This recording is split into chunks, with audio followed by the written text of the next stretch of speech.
esta noche a nuestro curso Vivir con Sabiduría, un examen de la literatura de la sabiduría y las Sagradas Escrituras, ofrecido por el Centro de Estudios Teológicos Domingo Marrero Navarro en el recinto de la Iglesia Metodista de Torrimar, y como parte de un programa básico de ciencias bíblicas que vamos a tener durante todo este año 2012. El texto que quiero tocar hoy es uno de los salmos de sabiduría, porque como vamos a ver a través de toda esta serie, en la Biblia hay distintos libros de sabiduría. Tenemos el libro de Eclesiastés, tenemos el libro de Job, que son libros clásicos de sabiduría.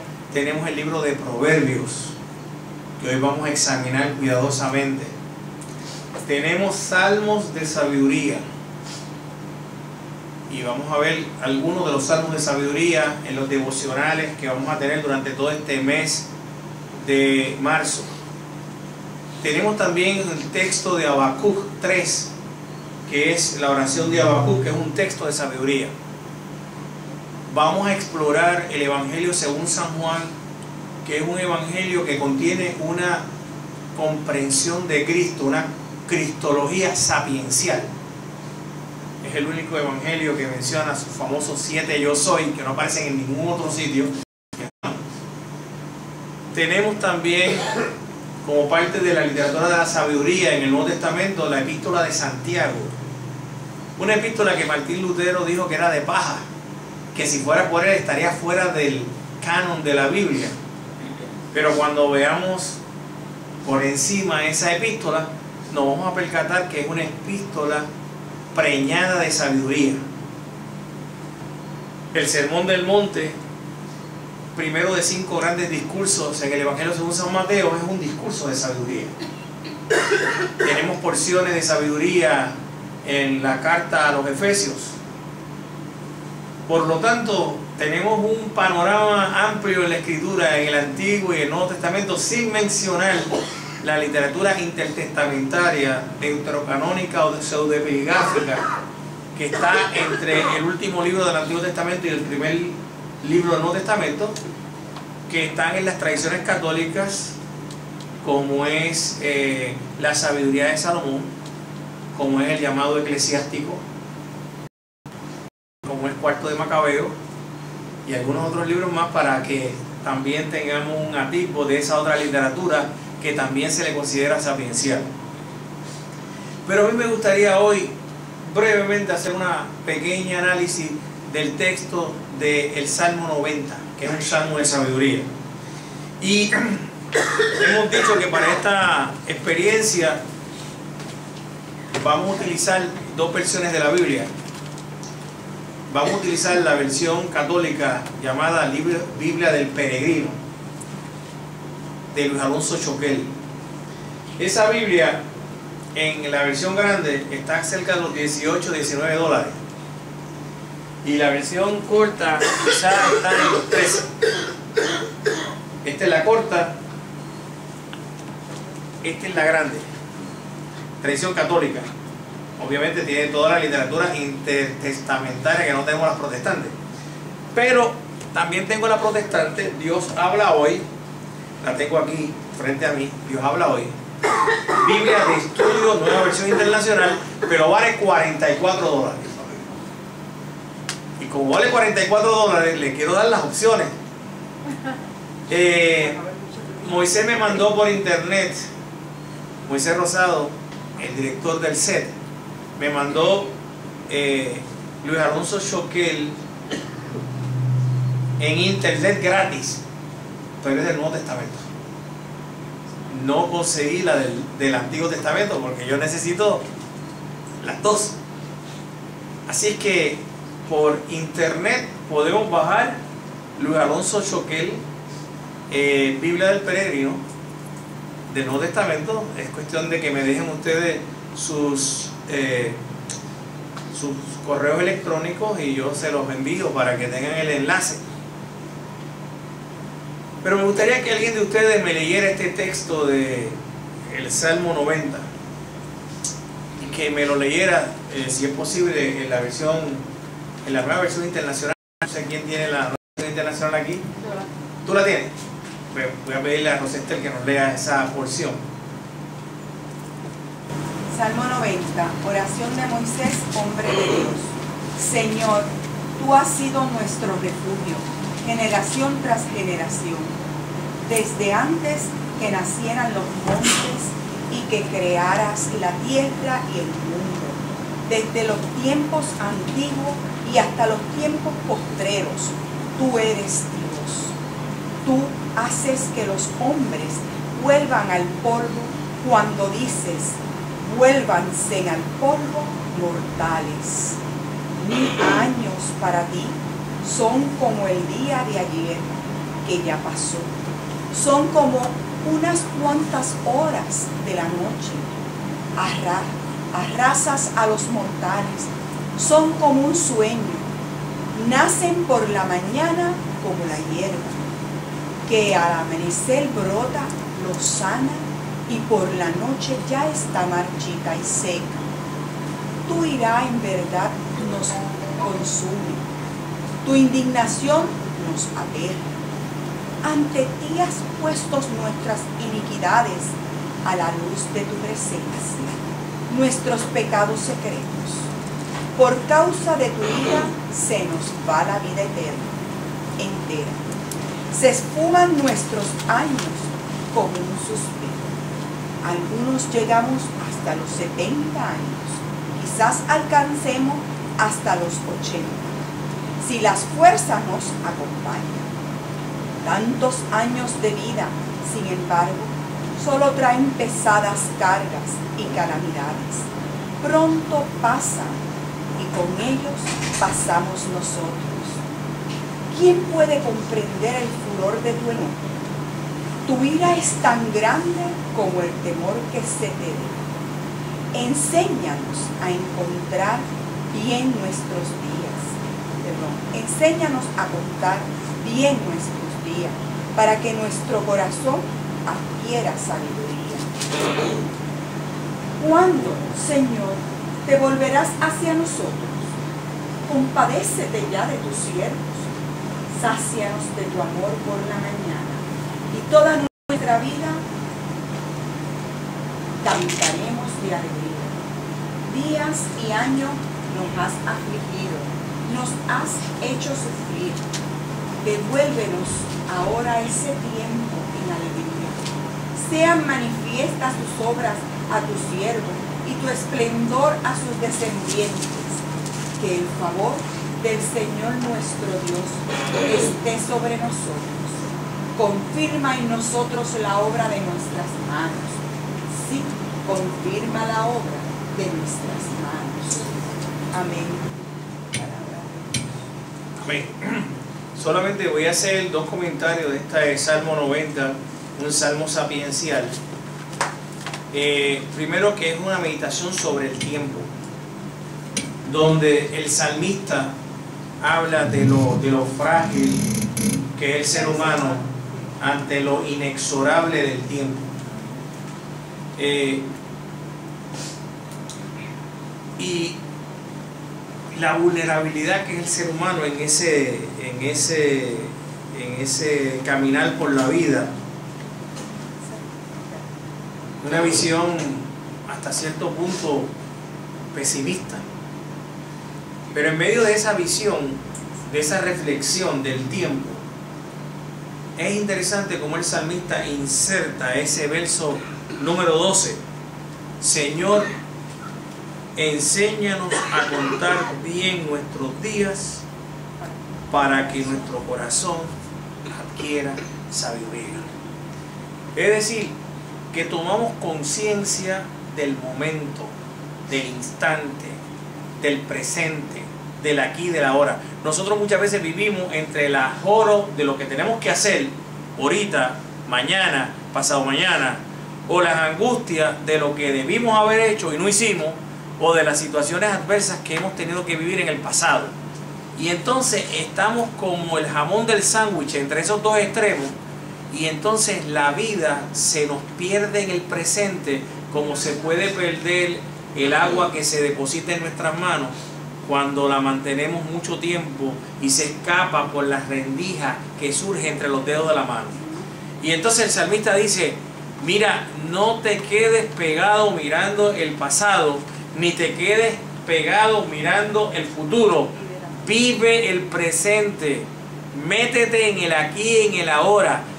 Pídele a Dios que te enseñe a contar nuestros días para que entonces traigas al corazón sabiduría. Esa es la primera invitación a esta experiencia que vamos a comenzar en la noche de hoy, que esperamos que sea de bendición a través de todos estos 4 lunes. Dicho eso, quiero repartir rápidamente aquí el material. No lo tengo grapado porque lo quiero separar. Si quieres ver para entiendo eso, uno a uno. Es que está puesto de 3 en 3. Está de 3 en 3. Así, 3 en 3. Vale, paquetitos de 3. El paquetito de 3. Y entonces lo voy a mi compañero David Albarrán, que presente el prontuario. Noten, pero el fondo y figura nos dice también en la psicología Gestalt que el ser humano tiene una tremenda capacidad para la creatividad.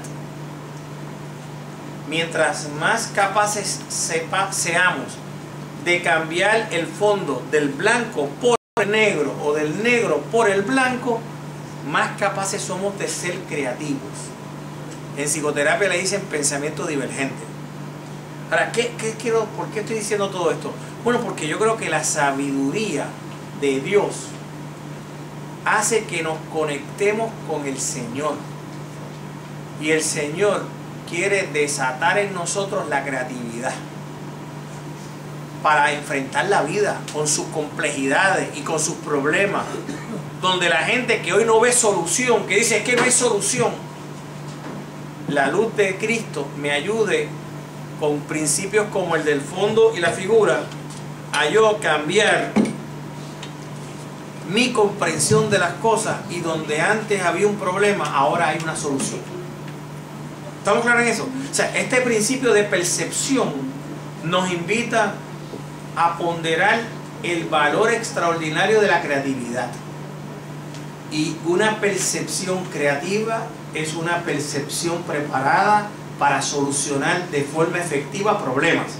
Y lo que estamos diciendo es que el Espíritu de Dios y el Evangelio de Jesucristo y la conexión con lo sagrado, con el Dios vivo, a través del Cristo crucificado y resucitado bajo la fuerza y poder del Espíritu, abre el potencial nuestro para ver lo que de momento no veíamos,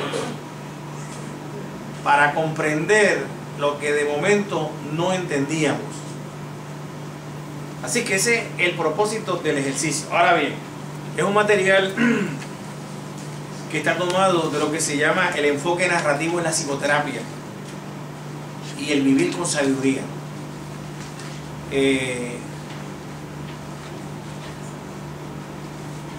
Yo he dicho en los cursos anteriores y he dicho en el púlpito de mi iglesia que me fascina un lema que ha desarrollado la Universidad del Sagrado Corazón, que dice: lenguaje defectuoso, pensamiento defectuoso, ¿verdad? Lo contrario también es cierto: lenguaje correcto, pensamiento correcto. O sea que el lema del Sagrado Corazón lo que dice es que si cambiamos el lenguaje, ¿cambia qué? El pensamiento, ¿verdad? Todos los enfoques narrativos en la psicoterapia están dirigidos a yo cambiar el lenguaje, nuestra manera de hablar, nuestra narrativa, la manera en que yo cuento las cosas. Porque algunas veces la manera en que yo cuento las cosas me mantiene sepultado en un problema y no me permite salir del problema. Entonces yo quise traer de forma breve, en una sola página, un resumen en vivo y a todo color, sucinto y súper breve, brevísimo, sobre psicoterapia narrativa, para tener esto en mente todo este curso. Porque este curso que nos mete en la sabiduría busca cambiar nuestro lenguaje, busca cambiar nuestra narrativa. Y si cambiamos narrativa y metemos a Dios en nuestros monólogos, hay que meter a Dios en nuestros monólogos. Si usted sigue bregando usted acá arriba, usted solo, estoy fastidiado. De verdad que está del mero esto. Esto no hay quien lo salve. De verdad, yo soy siempre perdedor. Yo estoy mal. Yo no voy a echar para adelante. Esta iglesia no hay manera que se mueva para el frente. Y no meto en ese diálogo, en ese monólogo interno, no meto al Señor. No cambio de narrativa. Y voy a estar contando los mismos cuentos de las narrativas negativas del día de hoy. Si yo quiero cambiar mi vida, tengo que cambiar mis formas de pensar. Y mis formas de pensar van a cambiar si cambio mi forma de hablar, mi lenguaje, mi narrativa. Por lo tanto, todo el curso que tenemos aquí tiene como efecto práctico que yo cambie mi forma de hablar, mi forma de expresarme, para que cambie mi forma de pensar y de esa forma cambie mi vida. Y lo vamos a hacer permitiéndole al Señor trabajar con nosotros. Así que este no es un curso de historia donde vamos a sacarle el polvo a los libros para examinar la gran historia de la salvación y descubrir en el museo donde se encuentran los grandes libros de la historia unos eventos desconectados de nuestra vida. No, los eventos de la Biblia están conectados con nuestra vida, porque detrás de esos eventos está el Dios vivo. ¿Estamos claros en eso? Yo parto de una premisa.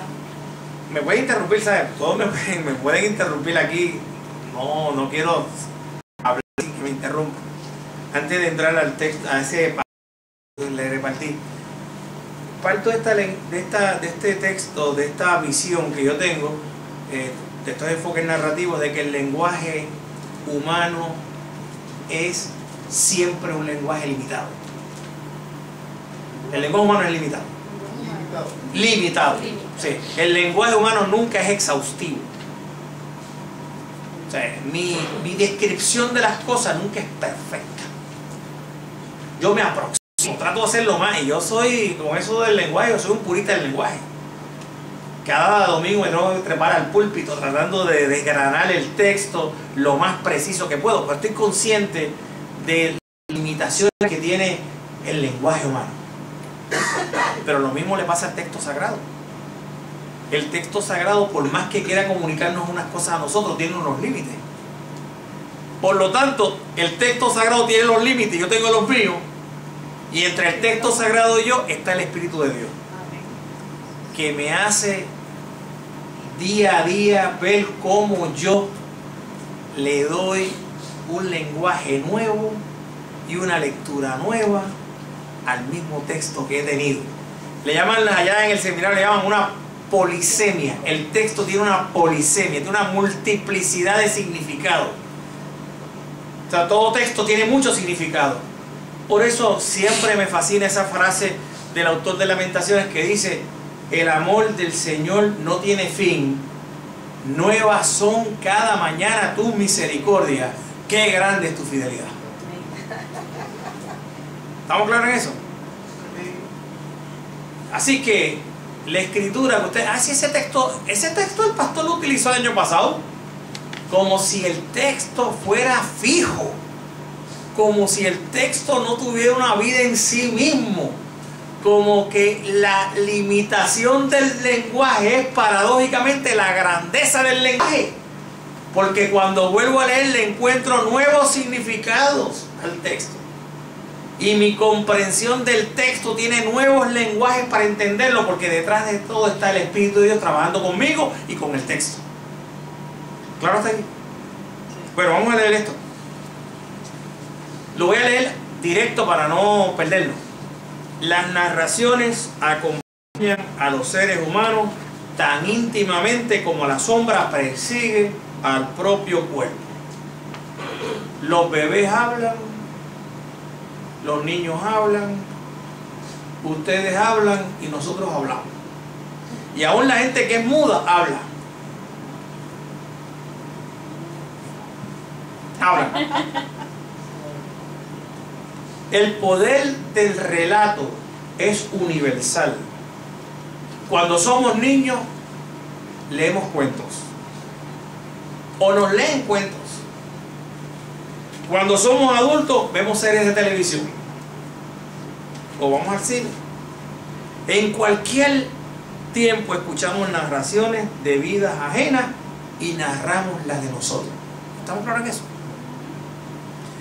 El concepto del relato o narrativa tiene tres elementos.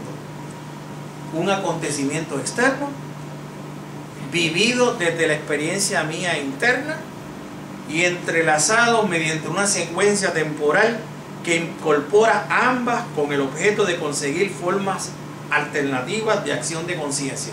Ocurren unas cosas, yo las veo, yo las empato y le doy contenido y le doy significado, y a eso se le llama narrativa.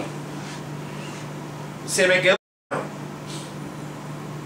porque no tenía gasolina y pasó Moisés y me dio la mano y me trajo gasolina y le eché gasolina y llegué a mi casa. Ya no es meramente ese acontecimiento, es el relato de cómo yo digo que me quedé sin gasolina porque se me olvidó echarle gasolina. Es la quinta vez que me pasa en el año. Y entonces me encontré con Moisés, y Moisés es un ángel que mandó el Señor, y ese ángel que mandó el Señor me encontró en el camino. No es casualidad, es que el Señor lo puso allí, el Señor estuvo pendiente de mí, me cuidó, y entonces yo del evento y de mi percepción del evento hago una narrativa de ese evento, ¿cierto? Sí.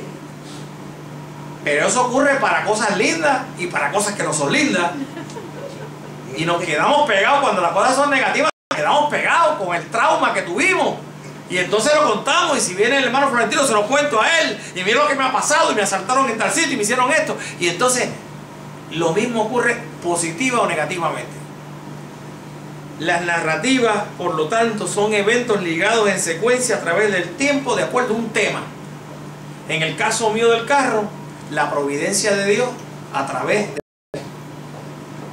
nombre bíblico, ¿no? Sí, hombre, Dios lo puso ahí. En la narración se antepone mi perspectiva del evento a la de cualquier observador externo. Lo que opine mi esposa, mis hijos, no importa, es lo que yo viví. Y eso va por encima de cualquier cosa. En este enfoque hay que distinguir con claridad meridiana la persona y el problema. La persona es la persona y el problema es la persona. El problema es el problema. Por ejemplo, hay gente que dice: pastor, lo que pasa es que yo soy depresiva. No, usted es depresiva. Usted en momentos dados padece de un síndrome clínico llamado depresión. Pero usted no es que sea depresiva. Es que yo soy obsesivo. O sea, entonces el problema lo personificamos. Y problema y persona es la misma cosa. Hay que separar el problema de la persona. Son dos cosas diferentes. Parece fácil, pero algunas veces no es fácil. La gente entrelaza persona y problema.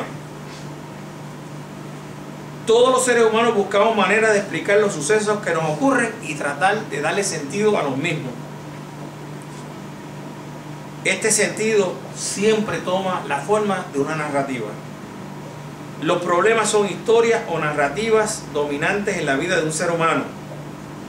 La solución del problema se encuentra en las historias o narrativas alternativas que están escondidas en el interior nuestro.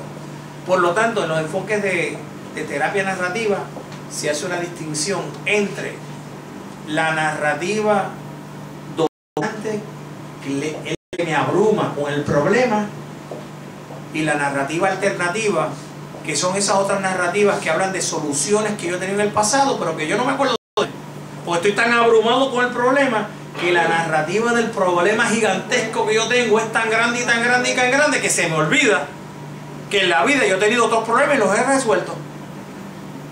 ¿Estamos claros en eso? Otra vez, del fondo y la figura. Nos quedamos pegados con las dos copas y se nos olvidan las dos rostros.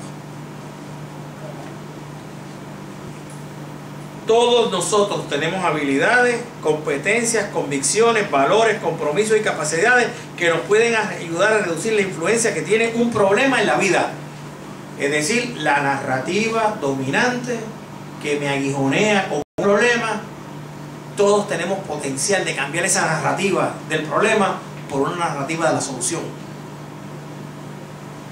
No hay duda que el contexto existencial y social donde nos movemos puede ayudar a la persona a cambiar su narrativa dominante por una narrativa alternativa. Mire, el problema que tuvo Whitney Houston fue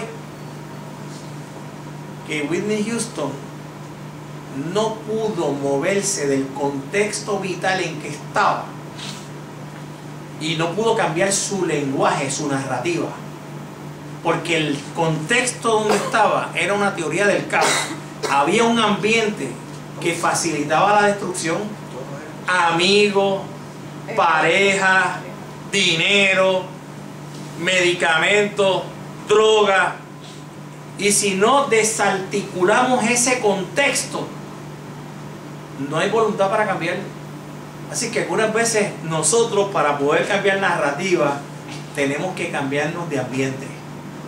Quizás por eso Jesús dijo: si nosotros no dejamos padre y madre e hijo y lo seguimos a Él, no hay manera de caminar y de crecer y de cambiar. O sea, muchas veces tenemos que cambiar de sistemas de influencia. Hay sistemas de influencia que son negativos y tenemos que movernos a sistemas de influencia que nos ayuden a crecer y echar para adelante. Estas son cosas difíciles, pero la sabiduría tiene que guiarnos a bregar con eso. Al proceso de separar el problema de la persona se le llama externalizar el problema. Y entonces cuando usted lo externaliza, puede poner el problema en la mesa y le dice: mira, problema de desesperanza, que crees que yo no puedo solucionar las cosas que me afectan. Yo te digo en el nombre del Señor que yo lo voy a hacer. Y yo pongo lo siento ahí y le caigo arriba. Parece una loquera, pero es que si usted no hace eso, ese problema usted lo tiene aquí metido y está metido entre usted, y dentro de usted tiene poder, pero cuando usted lo separa de usted, le permite al Señor empezar a pisotear el problema, a meterle mano al problema. Y obviamente, pues ahí hay varias formas de cómo hacer eso, ¿verdad? Separando la persona del problema, podemos focalizar cómo es que el problema funciona, cuáles son los trucos, porque los problemas tienen trucos, tienen tácticas, reglas, propósitos, deseos, técnicas, sueños. Hay que examinar los acontecimientos excepcionales. Por más fastidiado que está una persona, siempre ha habido historias de éxito. Ah, que fue hace 10 años. Dígame qué pasó en esa historia de éxito. Porque algunas veces uno está tan abrumado del problema que se le olvidó que uno tuvo historias de éxito. Aquí es importante usar testigos externos que nos digan cómo también ellos superaron sus problemas, cómo ellos cambiaron su narrativa. Y aquí es ponerte, escribir: yo pensaba así, pero ahora pienso de esta otra forma. Nada, les traigo eso brevemente, lo tengan ustedes en la cabeza. Enfoque narrativo, lo vamos a estar mencionando a través del curso. ¿Claro hasta aquí? Bueno, voy a empezar diciendo la premisa de este curso. La premisa de este curso es que la sabiduría de Dios hay que comprenderla en clave cristológica. Es decir, con los ojos que nos ofrece la vida, la muerte y la resurrección de Jesús de Nazaret, el Cristo de Dios. ¿Estamos claros? Los que nos están viendo, ¿está claro? Los que nos están viendo, porque no dividido por internet. O sea, es importante esto. El pasaje clave para nosotros en esta noche es, y en este curso: los judíos piden señales milagrosas y los gentiles buscan sabiduría, pero para los que Dios ha llamado, los mismos judíos que gentiles, Cristo es el poder de Dios y la sabiduría de Dios. Importante, es interesante aquí que hay mucha gente que jamás, gente cristiana, jamás ha pensado que Cristo es la sabiduría de Dios encarnada. Esa es la visión del Evangelio según San Juan, que Cristo es la sabiduría de Dios encarnada. Nilka. En las escrituras hebreas, si yo voy a interpretar la sabiduría en esas escrituras, ¿cuál sería la clave? ¿Tendría que usar siempre? No. La vamos a ver ahorita en su justa perspectiva, pero como nosotros estamos desde una perspectiva confesional, no quería perder de perspectiva esa realidad. Pero no hay duda que la tradición hebrea tiene una comprensión de su sabiduría en sus propios términos. Pero, para ponerlo en lenguaje más preciso, el concepto evoluciona. Y como hemos dicho que el lenguaje es finito y que el lenguaje continuamente hay que renovarlo, pues la escritura renueva el lenguaje y la comprensión de la sabiduría va evolucionando en la escritura. No es lo mismo la sabiduría en Proverbios que la sabiduría en Job. No es lo mismo. Uno está enmarcado en el enfoque de la retribución, el otro está basado en un enfoque intelectualista. Lo vamos a ver ahorita. Dos enfoques distintos de ver el elemento de la sabiduría. No hay duda, vamos a tratar de entender la sabiduría en sus propios términos. Pero el carácter evolutivo del concepto es obvio. Y en mi opinión tiene su pleroma en el Evangelio de Jesucristo. Pero nosotros aún en el siglo XXI, ejerciendo el poder del lenguaje, comprendemos y nos acercamos al Evangelio con el lenguaje del siglo XXI. Y eso nos hace ver al Evangelio con nuevos ojos.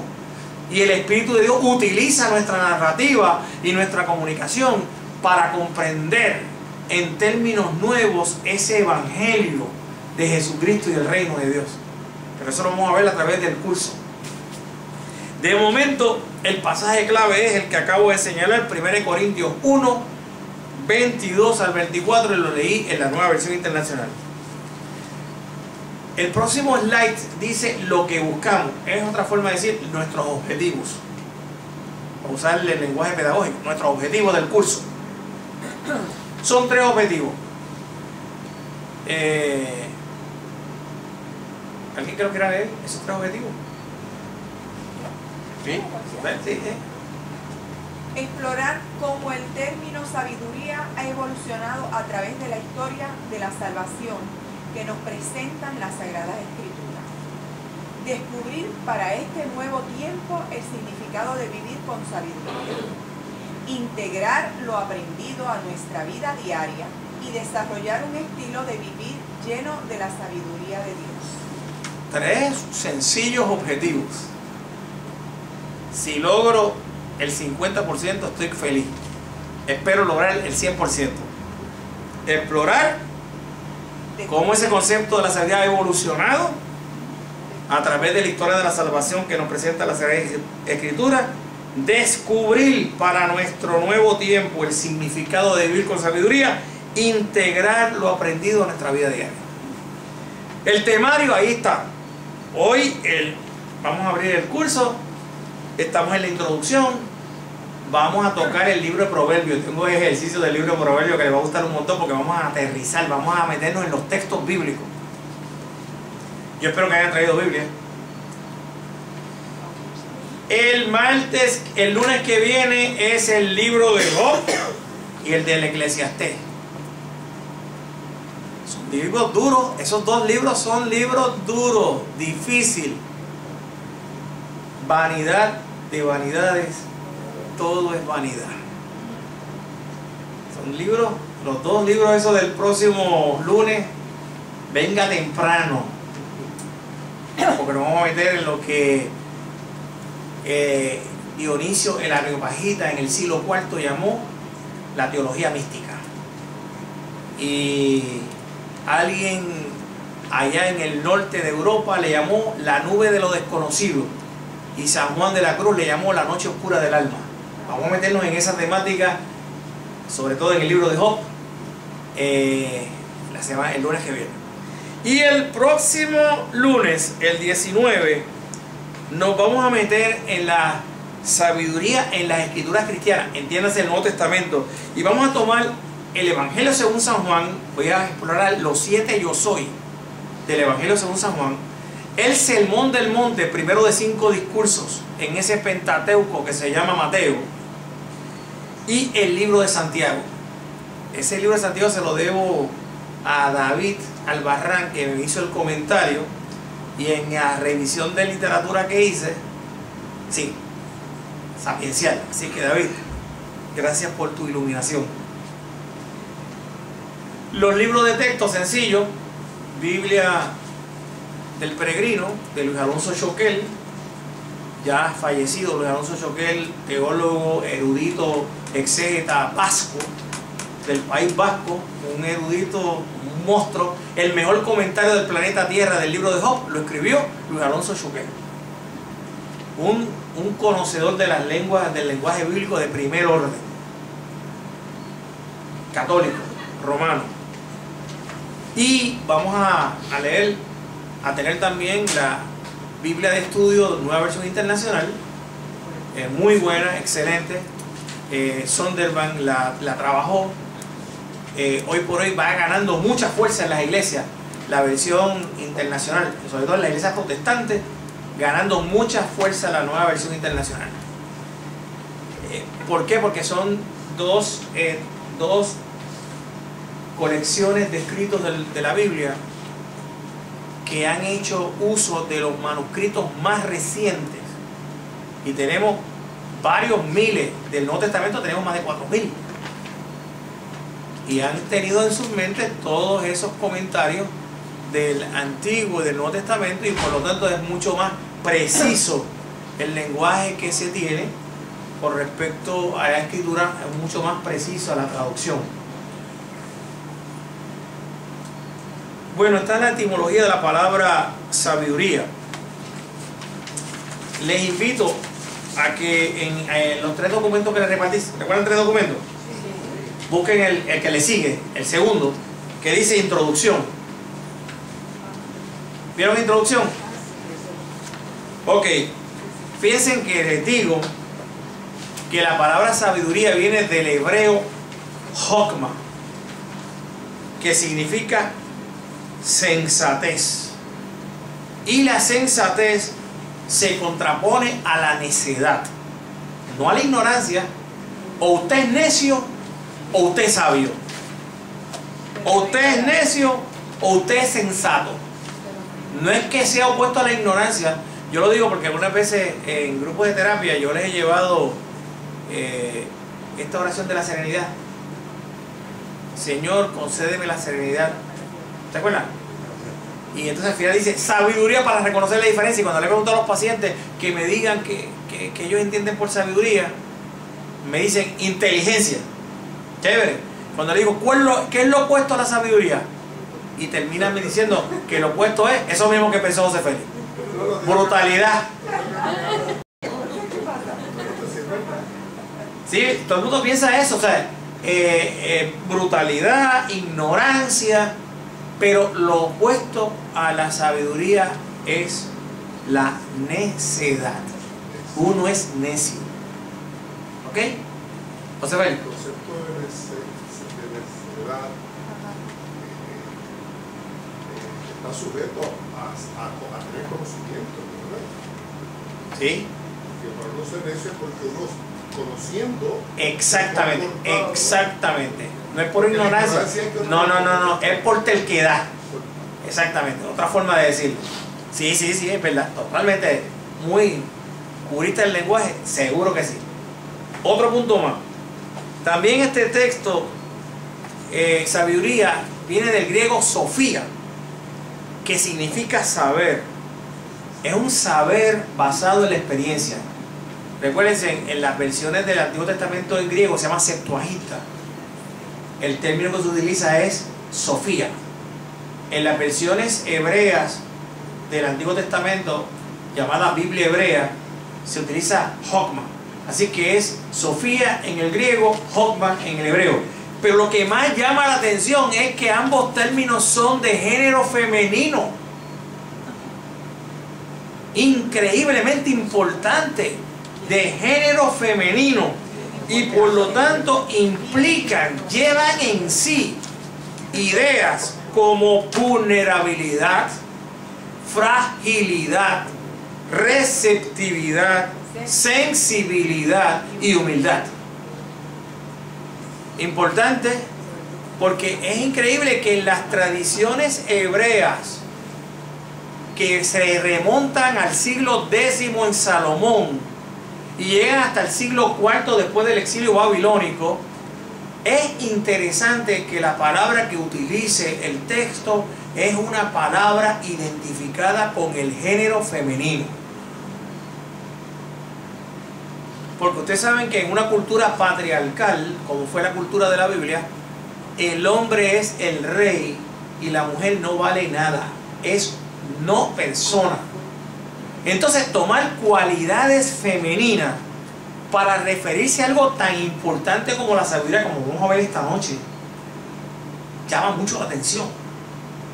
O sea, señalo esa dimensión de lo femenino como una dimensión importante en la vida del ser humano. En la psiquiatría contemporánea, siglo XX, le debemos a Carl Gustav Jung descubrir el concepto del ánima y el animus, la parte femenina y masculina en todos los seres humanos, y el llamado a una personalidad integrada, andrógena, que pueda integrar lo mejor del ánima y lo mejor del animus. Y lo señalo porque en una cultura como la nuestra, que es machista, con más sofisticaciones que pueda tener, sigue siendo machista. Las estadísticas lo demuestran. Todavía la mujer no gana lo mismo que el hombre, aún realizando la misma tarea, ni tiene el mismo destaque. Todavía en el siglo XXI, todavía en el 2012, es interesante que el lenguaje de la escritura se refiere a la sabiduría en términos femeninos. Y puntualizo esas ideas de vulnerabilidad, fragilidad, receptividad, sensibilidad y humildad.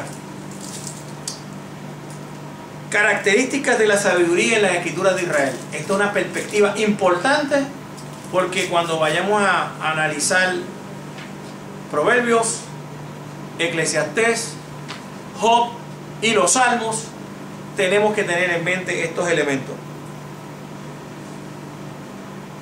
De acuerdo al texto hebreo y al pensamiento que tenemos en el texto hebreo, la sabiduría es un saber extraído de la experiencia. Difiere de la profecía y la historiografía. ¿Por qué? Porque la profecía está repasada en la revelación que Dios hace a través de un personaje especial, el profeta.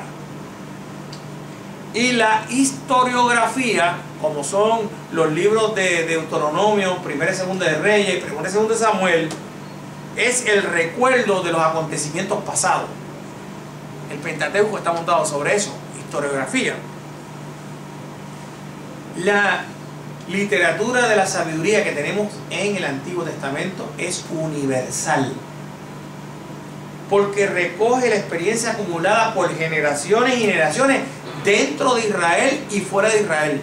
De hecho, en Proverbios capítulo 22 tenemos una colección que viene de las tradiciones egipcias del siglo IX a.C. Por eso es que ya sabemos que pueden haber escritos de Salomón allí, porque si se remontan a tener documentos dentro de ese proverbio que son del siglo IX, podemos tener también de Salomón en el libro de Proverbios. No conoce fronteras geográficas ni religiosas, pues es común a toda la humanidad. Si viene de Egipto, Mesopotamia, Israel, cultura judía, religiones de otras culturas, es porque hay una comprensión de que la sabiduría trasciende el tiempo y el espacio, los límites. Esta literatura sapiencial o de la sabiduría se expresa en fórmulas sencillas, refranes, proverbios, alegorías, pone mucho énfasis en transmitirlo a las generaciones jóvenes. Hay una preocupación por el ser humano y hay un interés didáctico. Ahora hay dos líneas para comprender la sabiduría de las Sagradas Escrituras. Y aquí es que quizás la puerca entorcha el rabo. Y aquí es que la gente no conoce esto. Y nuestra gente en la iglesia, incluyendo los pastores y las pastoras, se confunden. Y es que la literatura sapiencial tiene dos líneas interpretativas. La primera viene de la tradición deuteronomista, se llama la línea de la retribución o la línea retribucionista. Se le llama también sabiduría antigua y se basa en una simple ecuación. ¿Me pueden interrumpir? Al pecado corresponde el castigo y a la justicia el premio. ¿Qué pasa cuando el justo es castigado? ¿Qué pasa cuando el sabio, el sensato, el justo acaba viendo la recompensa de su justicia, mientras el malvado y el insensato y el necio pronto acaban mal? Esa es la versión, lo que se implica de lo anterior. Pero ¿qué pasa cuando el sabio, el sensato y el justo terminan mal? Claro. Pero, wait, hold your horses. Lo que yo quiero decirles es que esta línea, la línea retribucionista que vamos a ver en Proverbios, está presente. Para esta línea retribucionista, basada en lo que se llama la ley de la retribución, está diseñado con sabiduría, de modo que premios y castigos se aplican en vida con absoluta justicia y precisión. Y el bien y el mal son realidades perfectamente identificables en la vida ordinaria. Según esta línea, el libro de Proverbios es parte de esta visión retribucionista de la sabiduría. Y en la literatura intertestamentaria, el eclesiástico o la sabiduría según Ben Sirá, o el llamado Siracida, y la sabiduría de Salomón, son dos escritos intertestamentarios, están en esta vertiente retribucionista. ¿Ah? Siracida es una combinación del nombre Ben Sirá. Se llama, porque el libro se llama Sabiduría según Ben Sirá, o también se llama Eclesiástico, o que también se llama Siracida. Estamos hablando del mismo libro, del mismo perro con diferente collar. Tres títulos distintos del mismo libro. El llamado eclesiástico, que hay gente en las iglesias protestantes que lo confunden con eclesiastés. Dice, miren, los católicos dicen eclesiástico, debió ser eclesiastés. No, es que son dos libros distintos. Dos libros distintos. Eclesiastés es un libro y eclesiástico es otro. Es más, el eclesiástico es de esta vertiente retribucionista y el eclesiastés es de la otra vertiente intelectualista. No es de esta vertiente retribucionista.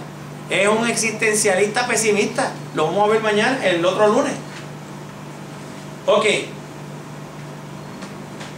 Dije que son dos caminos. El segundo camino, ¿cómo se llama? La línea se llama también sabiduría nueva. Y esa línea que se llama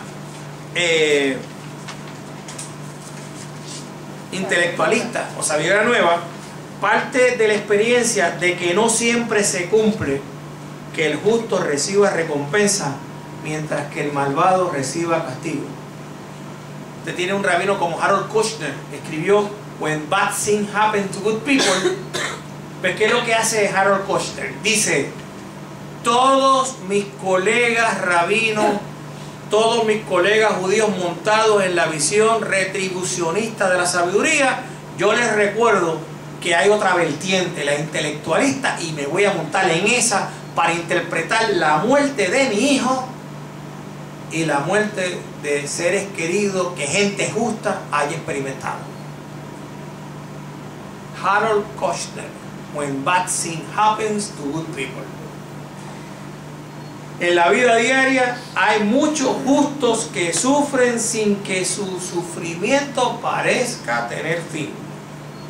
Yo como pastor, Moisés como pastor, David como pastor, Florentino como pastor, que estamos cerca de la gente, hemos visto situaciones donde hay justos que el dolor y el quebranto no cesan sobre ellos.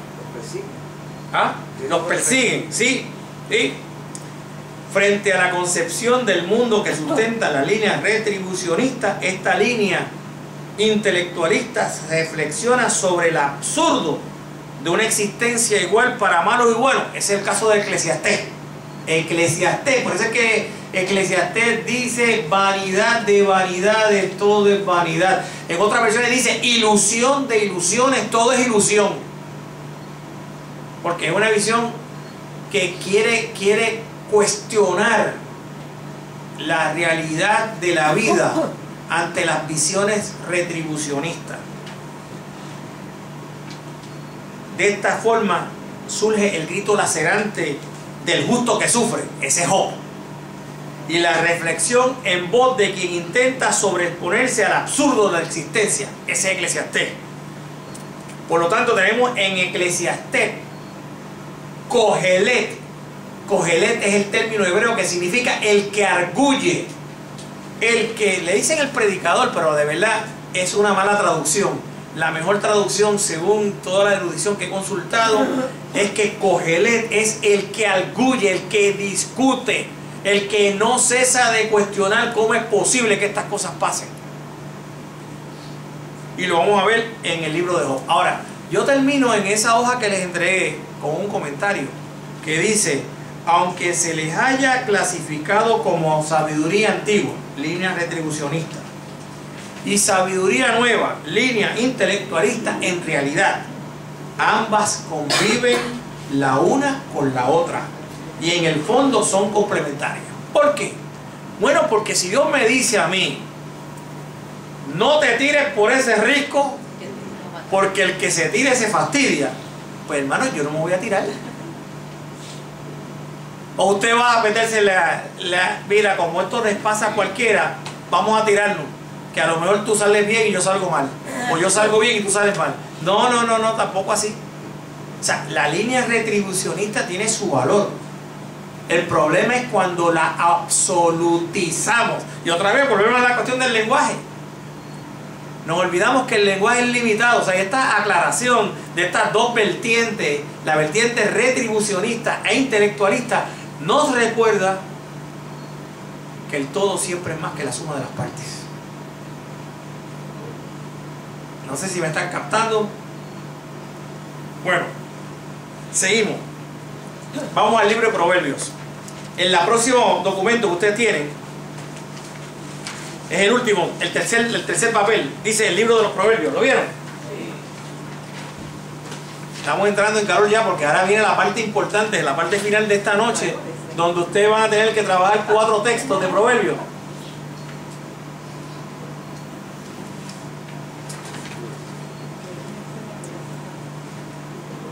Este libro de Proverbios se le llama el libro de Proverbios, se le llama Mashal. Pero, o sea, usted puede encontrarlo en la Biblia hebrea, Mashal.